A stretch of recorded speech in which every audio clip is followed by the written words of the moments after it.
Ya wala assalamu alaikum musidɓe fulɓe hara meɗen hiwro goto kala inde mum yettode mum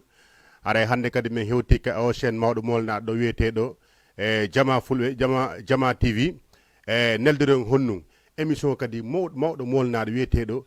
weltare fulɓe haray meɗen hiwro ɗon babiraɓeɓen neniraɓeɓen yayiraɓeɓen bappiraɓeɓen kodiraɓeɓen ha hewta ka miñiraɓe haray min wi assalamu aleykum ka nder télévision mawɗo Moko Badio wonɗo ko jama tv wiyete wonɗo ko fof hawti haray kadi vraiment min hewtiɗo kadi fi weltingol on kala joguinoɗo souci e nder ɓerde mum inchallah min darana min fompira ɗum ha laaɓa poy mo be welto joni haray noon meɗen hiwro ɗon kala wonɗo e darde fenɗo jama tv wonɓe ka facebook wonɓe ka radio ji e télé ji ɗi fof no daara men fenɗo hara meɗen hiwroɓe hara min wi assalamu aleykum ka télévision mawɗo molnaɗo hande kadi min addini on kadi nemo hoye welkoy ko andanɗa o daara e welto ɗon haray ƴetton kadi numéro téléphone kadi toujours noddon yewten fijen jalen haray ko 116 si neɓi seeɗa men ara e numéro on si Allah jaaɓi haray min jonna on numéro on si Allah jaaɓi daron onon kadi welto ɗon nodden yewten fijen jalen joni haray en yahay kadi e titre goto e mawɗo kadi Moko Badio kadi e nder musique on haray no winne Lama Sidibé ko Allah wallata haray yen torimo be Allah wallu ɗum kala liggi ko woni jokki haray ƴetten Lama Sidibé ko Allah wallata mahin okkembe téléspectateur ɓe inchallah joni haray toujours kadi haray e weltine ɗon kala wonɓe darde ɗon ka fenɗo ka direct ji ka facebook bi wonɓe kadi partage ɓen haray ɓen kadi ɓe fof ɓe weltana par ce que haray na enen wonɓe jonde ɗi mbuuɗi ɓe woni nadde ɓe partage kadi ɓe commenta haray kala wonɗo e commentude kadi ka facebook ji kadi haray no weltana no jarna par ce que haray yon hollirde télévision ko no jeymo haray koko toujours komi haalata konko télévision o haray ko jama tv unité joni haray en yahay kadi ka Lama Sidibé ko Allah wallata okkemɓe téléspectateur arten kadi heñade mahin ñudem jël Lama Sidibé jox ko téléspectateur ñëwa ba si kanam ni ñudem ko Allah wallata yo Allah wallu en ko Allah wallata yo Allah wallu en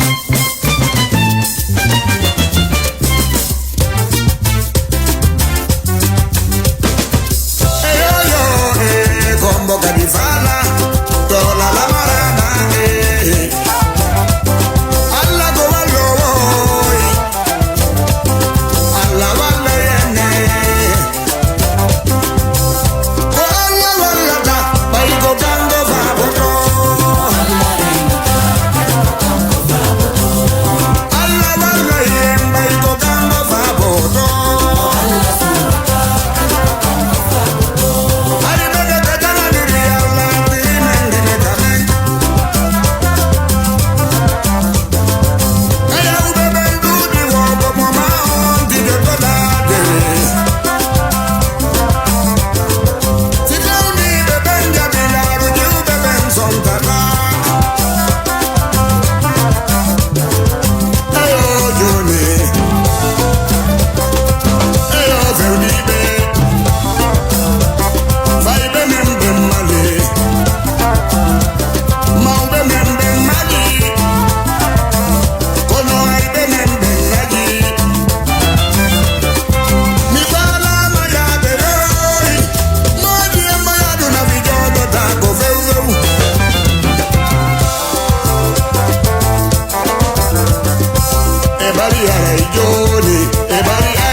wala yiɗede no foti yiɗede no weeli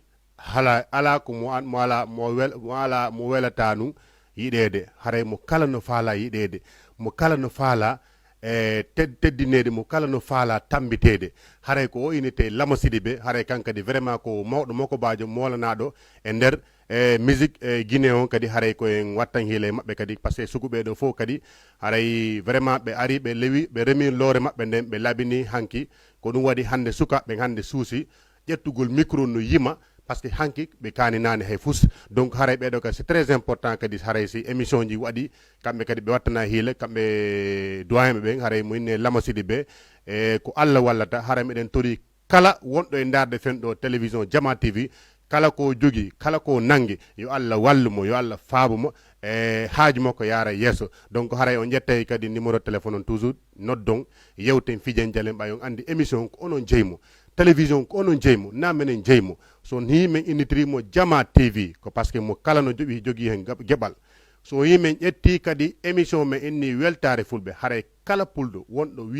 wiyo wimi e wimami kañum jeeyi émission donc haray on jettay numéro téléphone on noddon yewten fijen jalen haray ko 78 116 82 38 noddon yewten fijen jalen ma andi ko onon waɗi men jooɗi ɗo haray ko son weltike haray men weltike so tawi suusiji ɗin yalti ko ɓerde mo menen kadi haray kala ko wonno ko ɓerda men menen kadi haray men weltike par ce que ko ɗum waɗi men jooɗi ɗo na fi amen de ko fi mon ko yon welto fijon jalon kala ko wonti ɗo ɓayo ande hande ko dimanche haray kala ko wonti ɗo mo kala ko woni ɗo jooɗori no ndaara haray no weltana no jarna haray kadi en yahay kadi e titre goto kadi e okkemɓe téléspectateur kadi toujours arten ɓayo ande hande ko woola seeɗa ko amora asora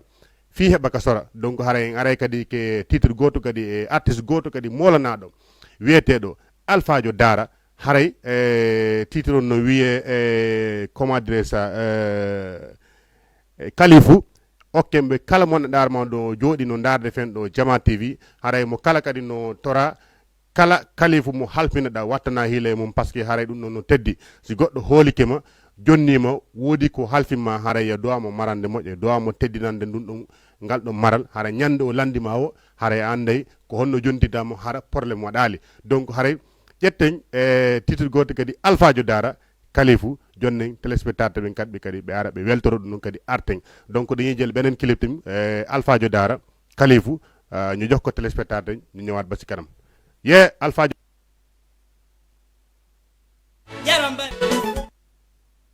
jaram bari jarama deri nani bay mi yetno ha jawon ko hande mi fokkiti bari Kalifou walla bere alen do da ko Kalifou la asusa ta dum bay dan day ndoru na ci Kalifou itan no yandi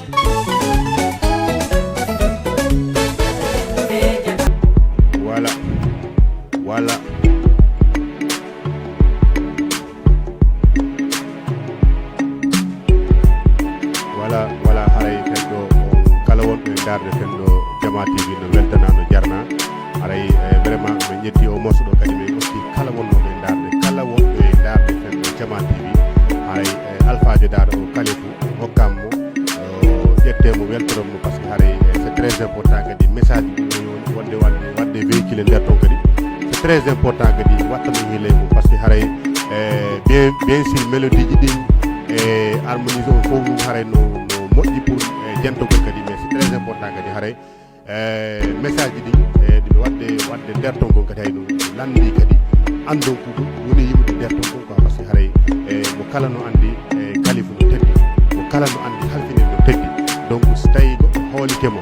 woodi ko halfinma donc e dowa wattande hiile mum par ce que andi haray naafo o hooli no woodi ɓe hoolaki donc so andi tawi tum o hoolikema ha o halfinima haray on tini wawi wattande hiile mum par ce que Kalifou noon no yaaji par ce que haray naafi halfina dumara ɗum jikke fof e no nder ton par ce que haray tagaɗo kala no woodi wona darma vraiment haray ko ɗum wawɗa yewdude piiji hewɗi donc haray so tawi tun haray woodi wona darma vraiment woode goɗɗi goni enen darma on waɗa essence haray c'est très important kadi ɗum haray on ti gardanamo ɗum hara na kala ko yaari o nanay inchallah no wowli haray ɗum kadi jette kadi tiɗigo kadi molnaɗo artiste kadi molanaɗo kadi wonɗo kadi jem kadi wona darma goto présente tamo par ce que on andi komi haalta ko keɓal mawɓe ɓen taw ɓe yaltinde so yaltini keɓal mawɓe ɓe nafike ha ɓe haɓe yonni are noon ko paykoy ko donc hare kadi ka geɓe mawɓe kadi hare toujours okkeɓe mawɓe kadi si arta noon ko paykoy ko joni ƴette kadi petit yero lettre okkeɓe téléspectateur kadi arten kadi heñade ko plateau ma gandi haray ko hirande kaaba neɗɗo e tunkono weelay donc bu fekke parene inchallah ñu jël petit yero lettre ñu may ko téléspectateur bi sama technicien bu ñaawul bi bu dee pare nga rek inchallah ñu dem bu fekkee dem pare wala tamit ñu am niñ fa mën a jàllale ba dem feneen quoi donc njettay petit yero donc okkeɓe téléspectateur petit yero lettre okkeɓe kala monɗo ɗarma giɗo mum no woɗɗi kala monɗo ɗarma hannde men fen ɗon noon kono hannde la lettre jeeri ɓay jeeri hannde téléphone ɗi ari donc réseau sociaux ji ɗin ari donc haray ko hanki no woduno letteji e goɗɗum ngo kono hannde fen ɗo fayda kala ko giɗma wontiri a ƴettay téléphone ma ko ɗum noddamo yewtu pijon jalol donc haray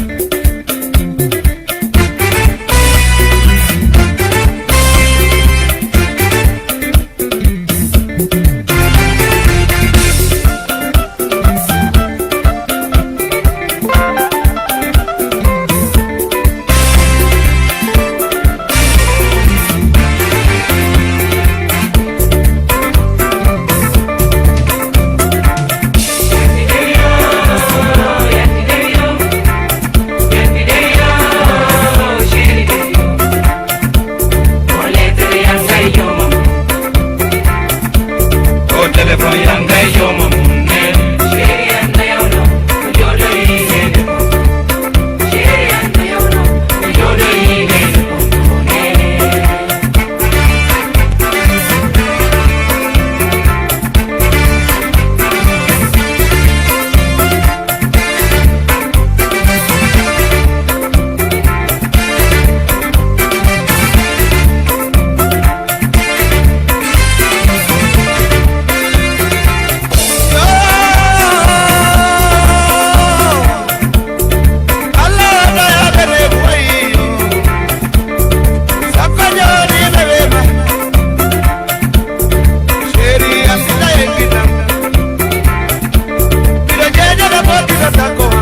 dey yam faamu dey ndeysaan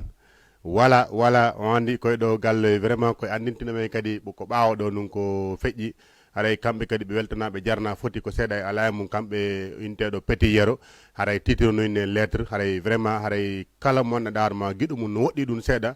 haray ƴettama o morceau okkama mo haray fi yo andude guiɗo makko kankadi haray donc toujours haray ko hanki lettre wodi no kono hande wawi andi fen ɗo haray wala portable inno ɗo réseaux sociaux inno ɗo donc haray ko wowno hanki ko na hande joni par ce que haray joni téléphone ji ɗin arti haray ɗum ɗon kadi mo kala wanɗa darma e jogui guiɗo manɗa mo woɗɗima seeɗa ko portable tun ƴetta noddamo yewton fijo dialo donc onon kadi ƴette téléphone ji mon ɗin noddon yewten fijen jalen par ce que émission ko onon jeymo donc haray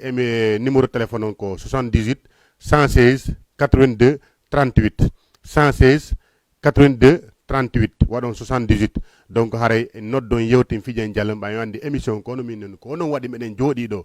télévision kadi ko onon jeymo mi enni on ta on jaɓo hay goto inna ko kañum jeeyi télévision ko onon jeeyi télévision Jama TV weltare fulɓe ko onon jeymo donc haray kadi haray meɗen hiwro ɗon kala monɗo ɗanma no fen ɗo no accirde hakkille e émission haray toujours min haal noon kadi e Oumou Diallo on ɗon kadi no hiwra Mara Ba kadi on ɗon kadi no hiwra haray yalika kadi toujours kandanɗarma mo jooɗi ɗo ha ɗo e Ngor kanko kadi mo hiwra kanko de kanko e moodi makko e kala wonɗo Ngor ton haray no weltana no jarna haray kamɓe kadi toujours kadi Ablaye Boiro kadi no hiwra kanko kadi haray vraiment mo accita e hakkille makko kadi e émission donc haray ɓe fof ɓe hiwra kala mon darma kadi no ka Facebook fen no partage no commenta haray kanko kadi mo weltana mo jarna haray toujours en yahay kadi ke titre goto kadi artiste goto kadi kanɗa monɗa kanko kadi haray vraiment loore makko nden kankadi mo remi moƴƴa hande darma vraiment hande goɗɗo wolata musique guinéen hara a wolalima haray hay goto wata mo yaltinde hande e nder musique guinéen o haray kanko de muyne DTM jombu okkembo kadi téléspectateur arten kadi heñade ka plateau donc haray donc bu baaxe sama technicien bu ñawol bi donc ñu dem maylen ben DTM jombu ñu ñëwaat tamit si plateau bi jaaja bungule haray ko o titinoyne jombu donc haray mo kala no duwa jombude mon darma vraiment no wele ɗum ka ɓerde no walani ɗum ka ɓerde haray moɓɓen kadi ɓe wattan hiila kadi haray ɓiɓɓe ɓe so ɓe heeɓi moɓe faala haray ɓe ndaaru jikku makko si tawi tun no moƴƴi no laaɓa eɓe hokku to ɓe ndaaru fii o ala goɗɗum walla o ala liggol goɗɗum go par ce que ko dimo jombata dimo sa okkimo tun haray a heeɓimo okkuɗa donc haray tan wattanen hiila tan ndaaru jawdi ndin walla goɗɗum go donc haray mo kala si heeɓi ɓiɗɗo mum mo faala si tawi tun waajum ndey vraiment o ndaare tawi ko wakkiliɗo imo ko dimo kadi ƴette okkonmo o nistata ɗum haray par ce que hande jawdi hande si tawi tun o ndaari so tawi hara ko jogiiɗo jawdi woɓɓe go no jogoo jawdi hara jikko moƴƴa woɓɓe jo jogoo jawdi hara kadi na jombugol ko argol ƴewtito tun yiltito donc haray toujours eno maɓɓe en wattana hila haray so yimo no ɗarma vraiment hino faala ɓiɗɗo mon si tawi o ndaari on tawi jikku makko no moƴƴi ok mo on nistata haray ko ɗo inteno DTM jombu bungule haray kala ko wontiri haray onon kadi ƴette émission weltare fulɓe welto ɗon bungon weltoɗo ɗon kadi ɓayo gandi ko non je émission donc haray en yahay kadi morceau goto kadi artiste ɓe molnaɓe kamɓe kadi ɓayo gandi haray moɓɓen en jonniɓe ɓe nafike ha ɓe andi en andi fenɗo ɓe yonni aren kadi ka pay koy ƴawren doy ha kadi pay koy kamɓe kadi ɓe heɓa koɓe faala kon donc en yaare kadi artiste de molanaɗo kadi mo inne Harmonie Possi Harmonie Flow okkemɓe téléspectateur en kadi arten kadi ko plateau heñade donc sama technicien bu mbirmi baahe rek donc ñu may ko téléspectateur ñu dem Harmonie Flow voilà ya ko oɗo woni Harmonie Flow Harmonie Possi donc haray fo boss haray kala wonɗo e darde fenɗo télévision no okka o morceau ɗo kadi haray vraiment en ƴette ɗon kadi dédicace seeɗa okken kadi woɓɓe kadi seeɗa ɓe darma ɓe wattanayi hile moƴƴa kadi émission haray kamɓe kadi naɓe fulɓe mais haray ko joolaɓe e woɓɓe ko kadi ko sénégalais ɓe donc ñu ngi may képp ko hande ko centre Souma ñu ngi koy may dédicace ci émission bi donc haray ñu ngi leen di nuyu bu baax a baax yéen famille Souma parce que vraiment da ngeen di bàyyi xel bu baax ci émission bi nii donc ak Mama Ferna donc moom tamit joolaa la vraiment moom tamit dañ koy béggee di ko ndamoo ndax ñoom tamit dañuy tiitaroo émission bi di si bàyyi xel bu baax di ko pousse bu baax a baax donc ñu ngi leen di remercier bu baax a baax yéen ñi nga xamante ne vraiment yéen a ngi taxaw si émission bi bu baax di ñu jàppale di ñu pousse di ñu dooleel donc di ko may tamit vraiment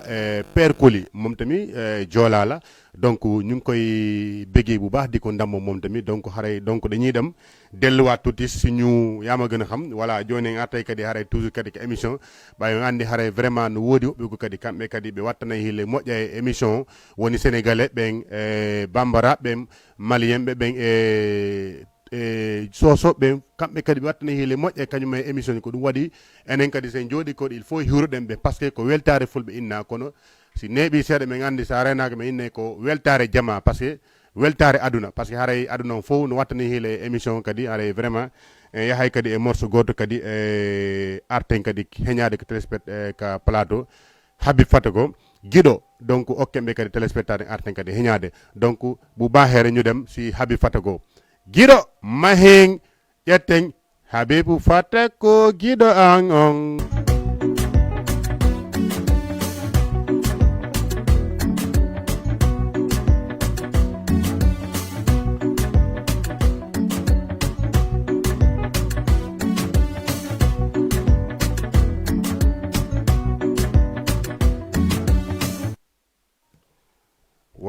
voilà Habibou Fata ko on num faalaɗa guiɗo an chéri an donc haray mo kala no okka o morceau ɗo kadi jonna ɗum guiɗo mum weltoro guiɗo an séri an bon ko haray kankadi on yi Habib Fata ko kankadi vraiment haray clipaji makko ɗi no laaɓa no yooɗi haray vraiment kankadi ligge makko ɗi mo wadde ɗe moƴƴa mo puuside culture o ganduɗarama vraiment hande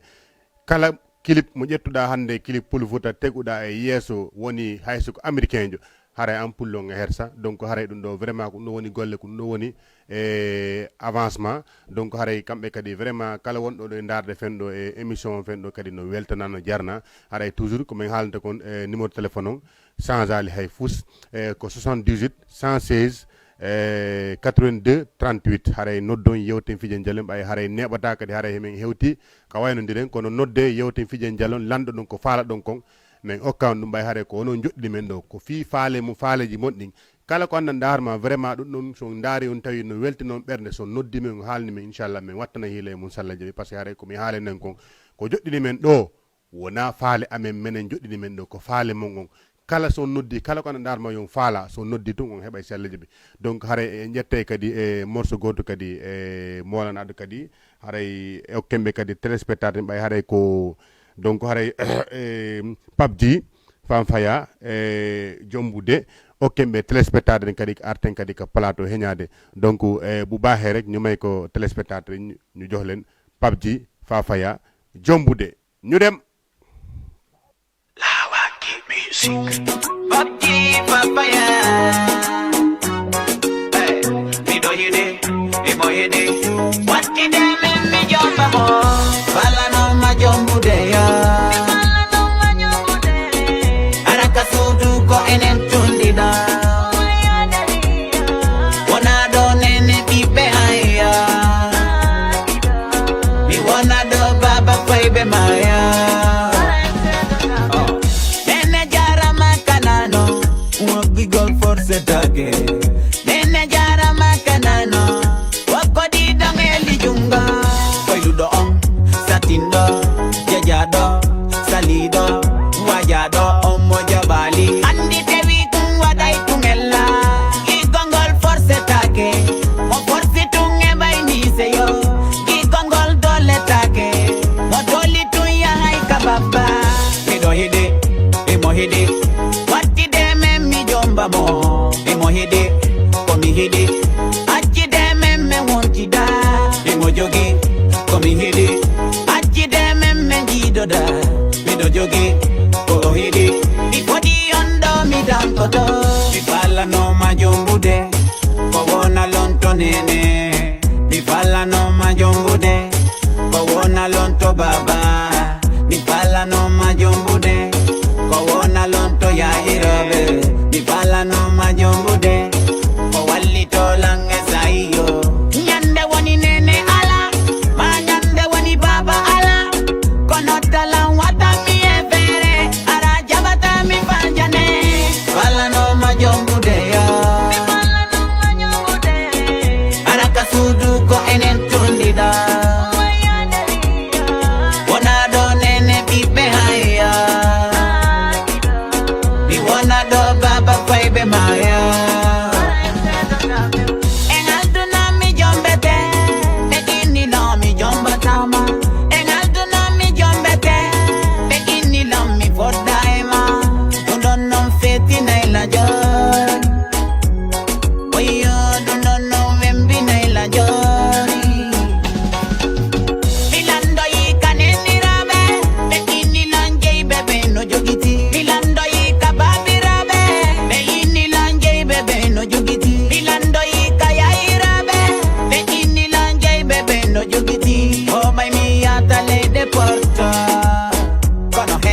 imo hidi komi hidi accide men men wontida imo jogi komi hidi accide men men jidoda mido jogi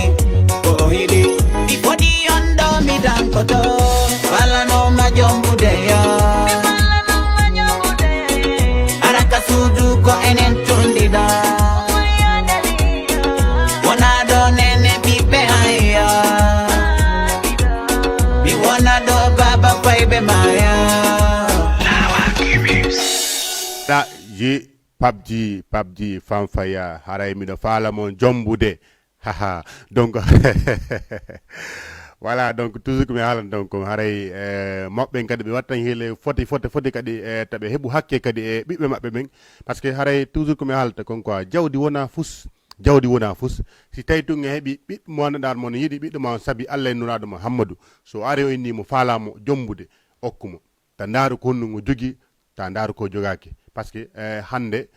e way ronkude jogade hande kono jango Allah okkoma donc haray toujours ko mi halta kon ko jogi l'essentiel ko andana ko woni importance ko yonti tun juldo wona dimo wona mo ndar ma vraiment mo souci liggé parce que non sa hebi dum non tun haray hebi fop mais tay tun haray mo ndar ma ko jogi jawdi si tay tun haray jikke de ngala ton ndimu yaga ngala ton naaw juldo haray ko fus parce que ware jon okkama ɓiɗɗo ma wara o impose mo mbodi hara nyande ko mettinango mo ɓerde watta donc haray wattana helu ɗum kadi haray kala mo andar ma o heɓi ɓiɗɗo mum mo nanɗa mo faalamo okkire mo sabi Allah haray toujours PUBG fanfaya o ɗo kadi o yi clip on no labira noon haray donc haray neɓata hewta kadi ka waynodiram parce que haray temps hewti fayda joni en ƴettay kadi artiste goto kadi okkemɓe téléspectateur bawuri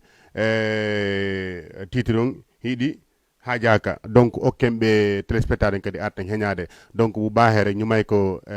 téléspectateur bi clip bi ñu ñëwaat ci plateau bi donc